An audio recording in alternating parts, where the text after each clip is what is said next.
आज हामी bias series अन्तर्गत लगानीकर्तामा हावी हुने कन्जर्भेटिजम बायस बारे जानकारी लिएर आएका छौँ। कन्जर्भेटिजम बायस भन्नाले लगानीकर्ताले आफूले जुन रणनीति प्रयोग गरेर लगानी गरेको हो त्यसलाई कन्जर्भ गरिराख्छ वा त्यस बिलिफमा अडिग भइरहन्छ र उसले आफ्नो लगानी सम्बन्धी कन्फ्लिक्टिङ र नयाँ इन्फर्मेसनहरूलाई समावेश गर्न चाहदैन।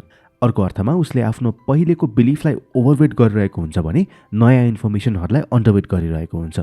कन्जर्भेटिजम बायसले गर्दा लगानीकर्तामा कुनै नयाँ जानकारी आएको खण्डमा आफ्नो पुरानो रणनीतिलाई अपडेट गर्न स्लो हुन्छ र यो बायस हावी हुँदा उसमा नयाँ जानकारीहरू प्रोसेसिङ गर्ने एबिलिटी पनि कम रहेको हुन्छ। कन्जर्भेटिजम बायसले निम्त्याउने प्रमुख परिणामहरूमा सर्वप्रथम त पुँजी बजार आफैमा एउटा गतिशील क्षेत्र हो र यसमा दिनौँ नयाँ इन्फर्मेसनहरू प्रभाव भइरहन्छन्। तर कन्जर्भेटिजम बायसको परिणामस्वरूप लगानीकर्ताहरू आफ्नो सहजताको लागि पुरानो इन्भेस्टमेन्ट ऱ्यासनलमा अडिग रहिरहन्छन् र ती नयाँ घटनाक्रम र समाचारलाई प्रोसेस र अपडेट गर्दैनन्।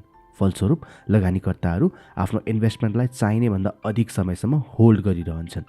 दोस्रो भनेको नयाँ इन्फर्मेसनलाई अनुकरण गर्ने झन्झट लिइराख्नुको साटो लगानीकर्ताहरू पुरानै एजम्पसन्समा यथावत रहिरहन्छन्। नयाँ आएका इन्फर्मेसनहरू सबै सरल हुन्छन् भन्ने पनि हुँदैन। कतिपय यस्ता इन्फर्मेसन्सहरू कम्प्लेक्स डेटा र नम्बरहरूले भरिएका पनि हुन्छन् जुन सामान्य लगानीकर्ताको समझको परिधिभन्दा बाहिर हुन्छ।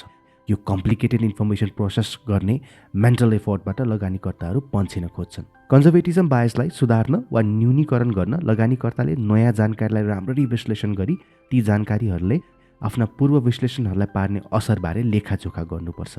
तत्पश्चात निकालिएको निचोडको आधारमा लगानीकर्ताले आफ्नो पोर्टफोलियोमा भएका कम्पनीहरूलाई बेच्ने वा होल्ड गरिराख्ने भन्ने निर्णय लिन सक्नुपर्छ।